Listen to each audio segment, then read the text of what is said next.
그들을 온 지면에 흩으셨더라. 이 제목은 바벨탑을 쌓은 인류에 대한 하나님의 심판을 보여줍니다.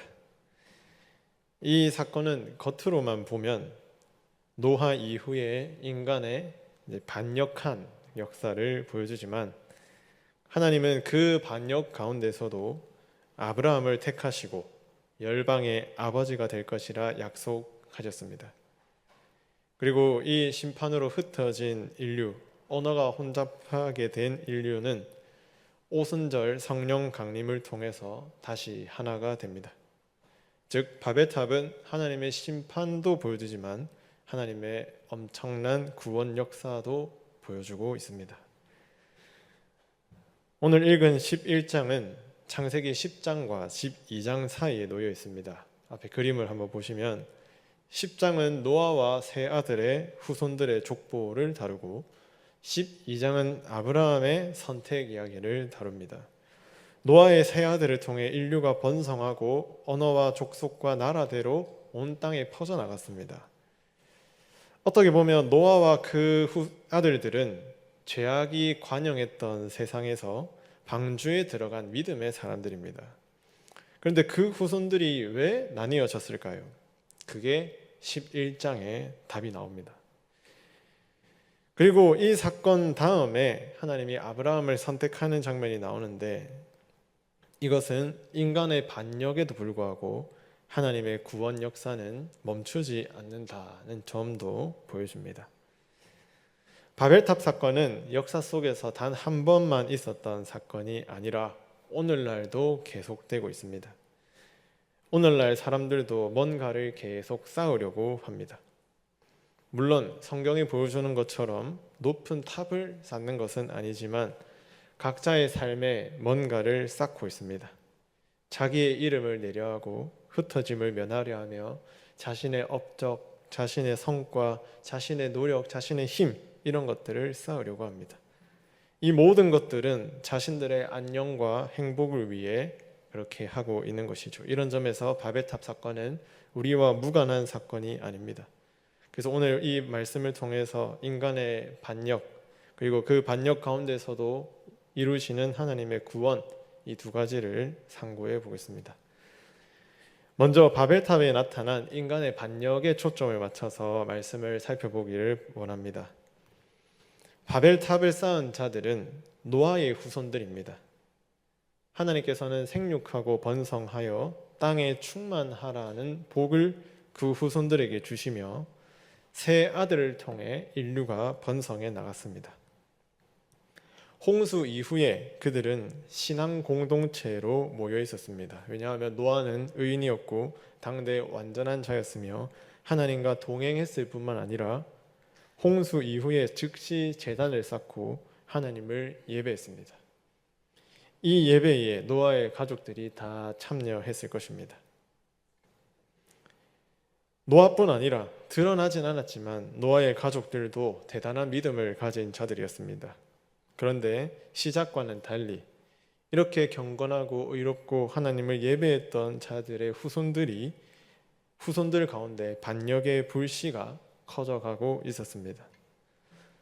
그 불씨가 폭발한 시점은 홍수 이후에 약 100년에서 150년이 지난 시점에 바벨탑이 건설되었는데, 창세기 10장 25절에 보면 셈이 아르박삿을 낳고 아르박삿이 셀라를 낳고 그리고 에벨 벨렉까지 오는데, 벨렉 시대에 바벨탑을 쌓고 인류가 나뉘어졌습니다.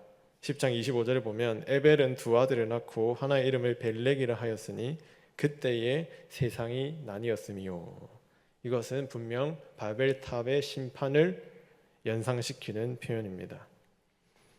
근데 벨렉이 태어난 시점을 연수로 계산해 보면 벨렉은 홍수 이후 101년째에 태어났습니다. 그렇다면 바벨탑 사건은 적어도 홍수 이후 100년에서 150년이 지난 시점에 일어났다고 볼 수 있습니다.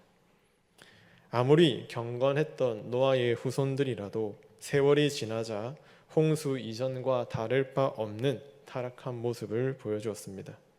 이런 점에서 홍수의 역사는 우리에게 한 가지를 교훈합니다. 홍수가 죄인을 없앨 수는 있지만 죄 자체를 없앨 수는 없다는 말입니다. 우리 안에도 그 후손들이 가지고 있었던 죄의 불씨가 우리 안에 다 잔재로 남아 있습니다. 바벨탑 사건의 한 가지 의문점은 어떻게 많은 사람들이 그렇게 한 마음이 되어서 높은 탑을 그리고 높은 성을 쌓을 수 있었는가 하는 것입니다. 아무리 말과 언어가 하나였다고 해도 많은 사람들을 통제하는 것은 쉬운 일이 아닙니다. 그것을 주도한 사람이 있었을까? 이렇게 고민이 되었는데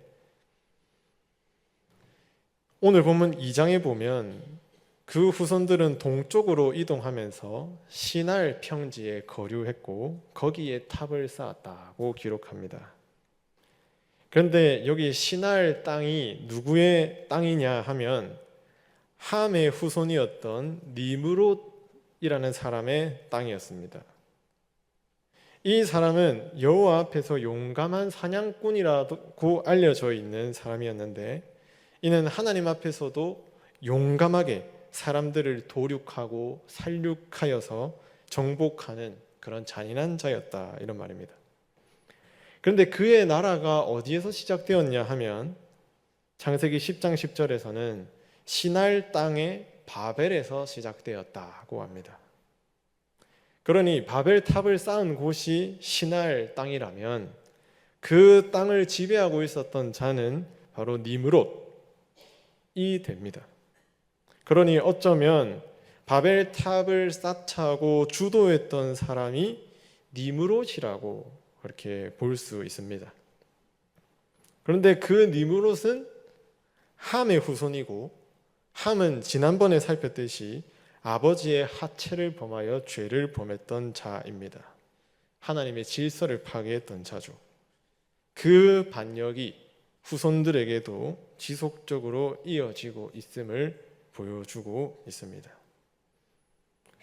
약 홍수 후 100년이 지난 시점에 이렇게 사람들이 니므롯을 따라서 한 마음이 되어서 하나님께 반역하는 탑을 쌓는 일이 일어났다는 것은 노아의 신앙이 후손들에게 제대로 전수되지 않았다는 것을 우리에게 보여주고 있습니다. 성을 쌓는 모습은 가인의 모습과 유사합니다. 하나님께서는 가인에게 땅에서 피하며 유리하는 자가 되라고 이렇게 저주하셨는데 가인이 어떻게 했습니까?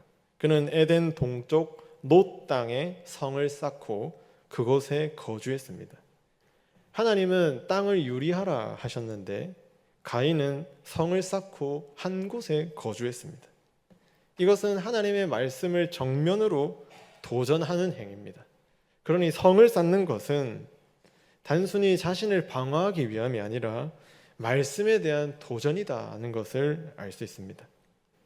마찬가지로 노아의 세 아들의 후손들도 하나님께서 생육하고 번성하여 땅에 충만하라 이런 복을 주시고 그 세상에 흩어지라고 말씀하셨는데 그 후손들은 자기가 좋아하는 땅을 선택하고 자기가 보기에 좋은 곳에 거류하고 그곳에 성을 쌓아서 자신들의 왕국을 세우려고 했습니다. 그러니 지금까지 창세기에서 살핀 바대로 바벨탑을 쌓은 자들의 행위는 가인으로부터 시작해서 그리고 함과 그리고 니므롯과 이렇게 악한 자들의 그런 계보를 타고 나오고 있음을 성경이 보여주고 있습니다. 그들은 성을 쌓은 것은 왕국을 건설하려고 한 것입니다. 반역의 나라, 하나님께 대항하는 나라입니다. 성을 쌓을 때 그들의 하는 말을 보십시오. 오늘 보면 4절에 보면 자, 성읍과 탑을 건설하여 그 탑 꼭대기를 하늘에 닿게 하자고 했습니다. 사람이 높은 탑을 쌓아도 그게 하늘에 닿게 할 수 있겠습니까? 불가능한 일이죠. 그런데 그들은 그 불가능한 일을 하고자 했습니다. 그 의도는 높은 탑을 쌓고자 하는 의도는 하늘에 닿게 하는 겁니다. 그러면 하늘에 닿을 만큼 높은 탑은 어떤 의미일까요? 신명기 1장 28절에 보면 이스라엘 백성들이 가나안 땅을 정탐한 후에 가나안의 성읍들을 바라보면서 이렇게 고백했습니다. 그 성읍들은 크고 성곽은 하늘에 닿았으며. 그들은 가나안을 정탐한 후에 가나안의 성읍들이 하늘에 닿았다고 표현했습니다. 이 말이 무엇을 의미할까요? 가나안의 성들은 요새와 같아서 난공불락의 성이어서 하나님의 능력과 은혜가 아니면 정복할 수 없는 그런 곳이었다는 것을 가리킵니다. 그렇다면 노아의 후손들이 그러한 성을 쌓으려고 했던 의도는 무엇일까요? 하나님도 정복할 수 없는 그런 나라를 세우려고 한 것입니다. 이처럼 하나님께서 세우시려는 나라와 인간들이 세우려고 하는 나라는 항상 대립되게 됩니다. 노아의 후손들은 신앙 공동체였고 일종의 교회와 같습니다. 그런데 그 교회 안에서 자기 나라를 세우고 자신의 힘을 과시하고 자신의 능력과 자신의 잘난 것들을 지켜 세우면서 이것이 하나님도 정복할 수 없는 그런 것이다 하면서 하는 그런 존재가 노아의 자식 후손들이었습니다. 특별히 교회 안에서도 하나님 나라를 세우려고 하는 게 아니라 자기 나라, 자기 중심대로 행동하는 반역이 있을 수 있습니다. 이것이 바로 바벨탑의 역사가 오늘날도 계속되고 있다는 말씀입니다. 그러면 왜 노아의 후손들은 그렇게 반역을 했을까요? 오늘 보면 4절에 보면 두 가지가 나옵니다. 자, 성읍과 탑을 건설하여 그 탑 꼭대기를 하늘에 닿게 하고, 그렇게 했던 이유는 우리 이름을 내고 두 번째로 온 지면의 흩어짐을 면하자 하는 것입니다. 첫 번째, 왜 사람들이 하나님께 반역하는 나라를 세우려고 했냐면 자기의 이름을 내기 위함이었습니다. 자신의 이름을 내는 행위는 창세기 6장 4절에서 네피림이라는 존재들의 행위와 유사합니다. 그들은 고대 용사였고 명성이 있는 사람들이라고 성경은 기록합니다. 여기서 명성이라는 말이 이름을 낸다는 뜻이죠. 자신의 이름을 내고 자신의 힘과 능력을 과시하는 자들을 가리킵니다. 호사유피, 인사유명.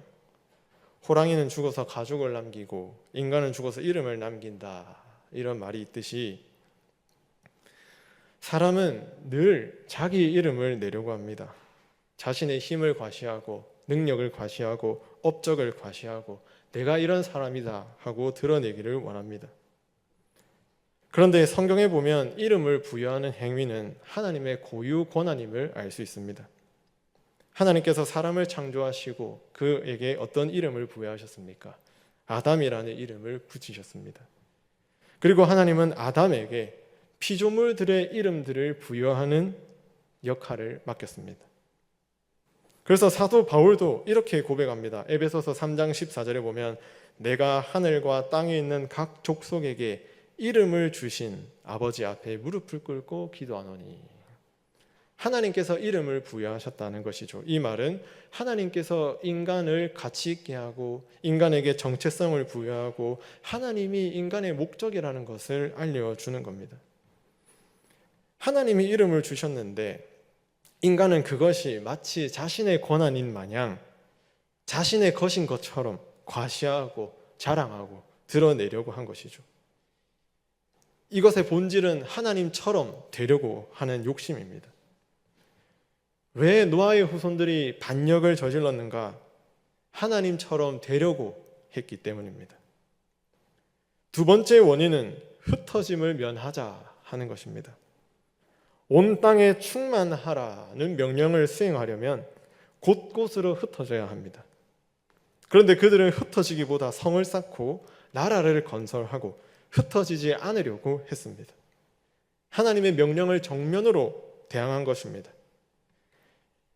그러면 왜 그들은 흩어지지 않으려고 했는가? 왜 높은 성을 쌓으려고 했는가? 하나님에 대한 불신에서 나온 것이죠. 하나님은 홍수 이후에 다시는 물로 세상을 심판하지 않겠다고 약속하셨습니다. 그런데 이것을 믿지 못하니 무엇을 했을까요?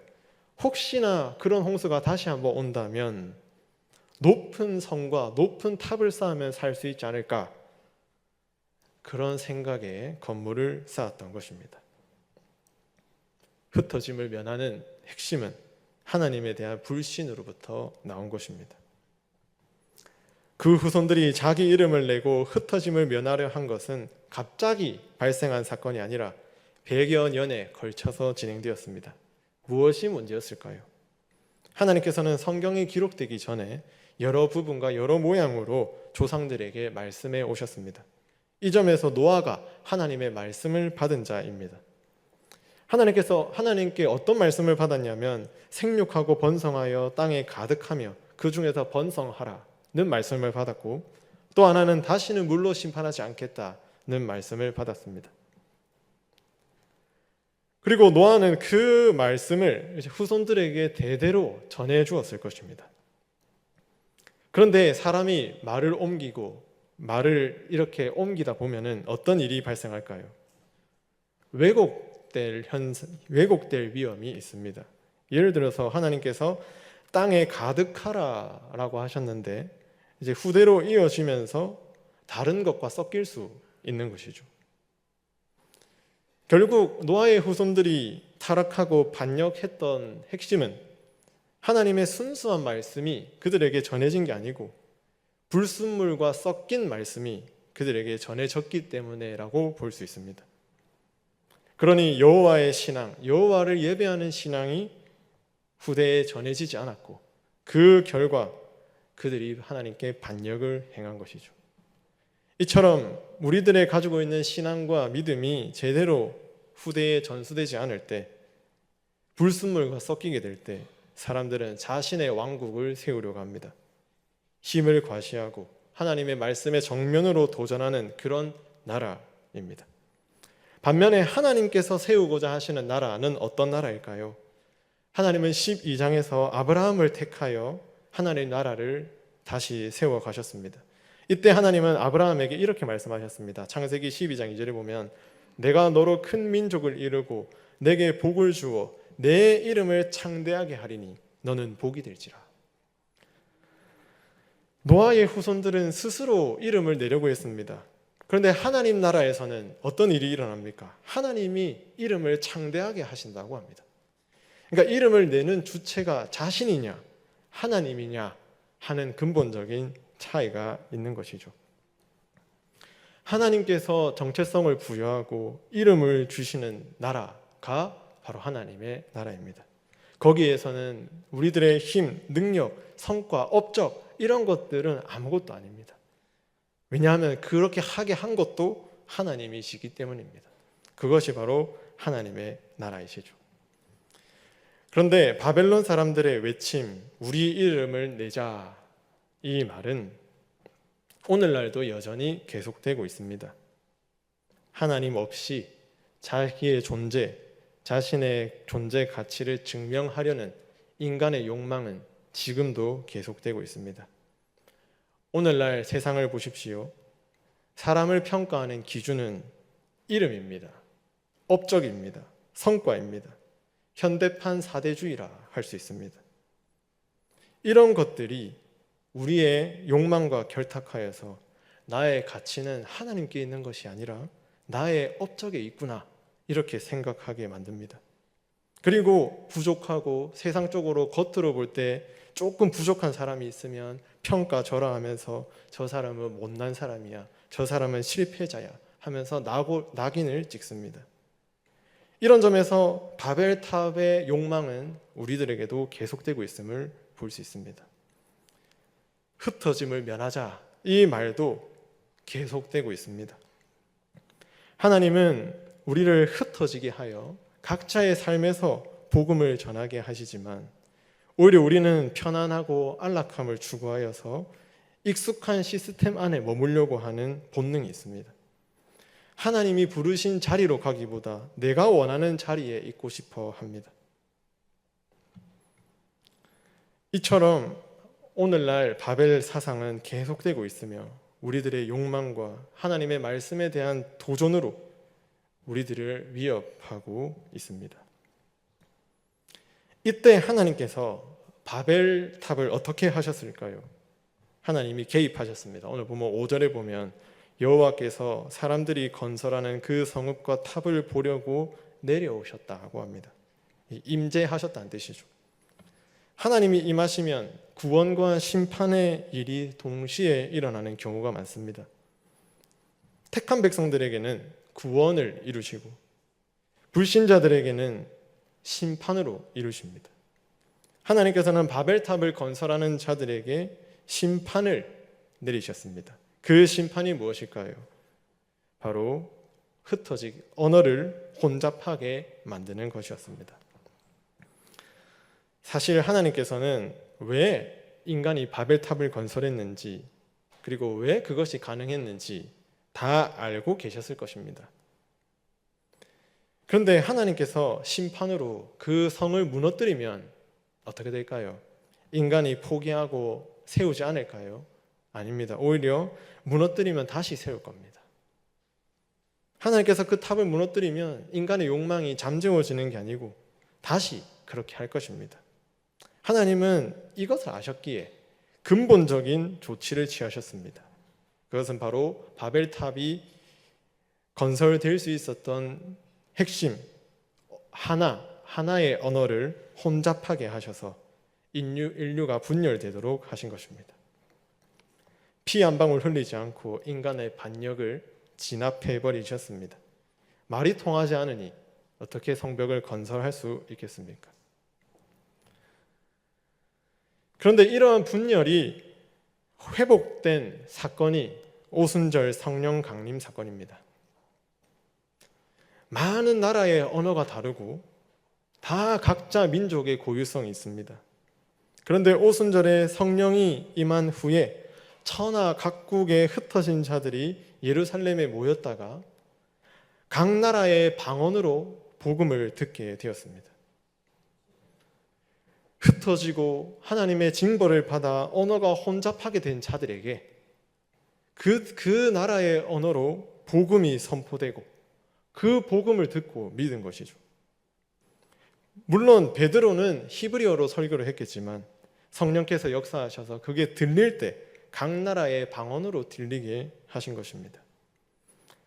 이로써 하나님께서는 아브라함에게 주신 약속, 이방의 복이 될지라 하는 약속을 성취하고 계셨습니다. 하나님은 천하 각국의 사람들에게 복음을 선포하시고 그 복음을 들어서 그들이 교회의 구성원이 되게 하시고 새 언약 백성이 되게 하셔서 성령 안에서 하나됨을 누리게 하신 것입니다.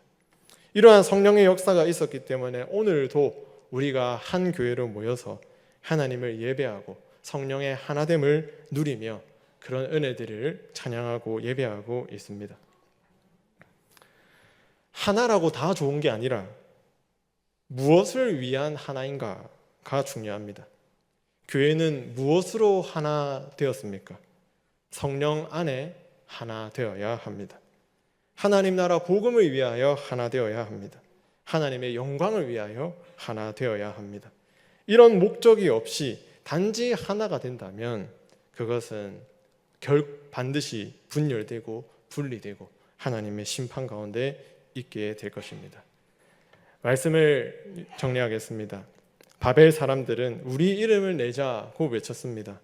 그런데 하나님께서는 아브라함에게 내가 내 이름을 창대하리라 약속하셨습니다. 하나님이 세우시는 나라는 우리의 능력을 과시하는 나라가 아니라 하나님의 은혜를 높이는 나라입니다. 우리는 나의 나라를 세우려고 하는지 하나님의 나라를 세우려고 하는지 우리 자신을 한번 돌아보고 하나님이 주신 정체성으로 살아가는 귀한 교회가 되었으면 좋겠습니다. 또한 하나님의 명령은 땅에 충만하라고 하셨습니다. 그런데 사람들은 흩어짐을 면하자고 했습니다. 오늘날도 우리는 익숙함에 머물기를 원합니다. 그래서 교회당 안에만 머물려고 합니다. 그런데 하나님이 우리에게 요구하시는 것은 땅에 충만하라, 땅에 흩어지라는 말입니다. 삶의 자리에 가서 거기에서 하나님의 자녀답게 살아가라는 것입니다. 이 점에서 전도도 정말 중요한 겁니다. 하반기에 새생명 축제를 진행합니다. 그러면 이를 위해서 교회 안에만 있어서야 되겠습니까? 땅에 충만하라 하셨으니 각자의 삶의 자리에 가서 그곳에서 우리 이웃들에게 복음을 전할 책임이 우리에게 있는 것이죠. 바벨의 연합은 하나님 없이 연합된 겁니다. 그런데 오순절 성령 강림으로 성령 안에서 하나 되었습니다. 교회는 단지 모인다고 좋은 게 아니라 복음과 말씀, 성령 안에서 하나 될 때 진정한 하나됨을 누릴 수 있습니다. 그러므로 우리는 하나님이 주신 정체성에 따라 성령 안에서 하나 되어서 세상에 복음을 전하고 세상의 각자의 자리에 흩어져서 참된 교회로 살아가는 우리가 되었으면 좋겠습니다.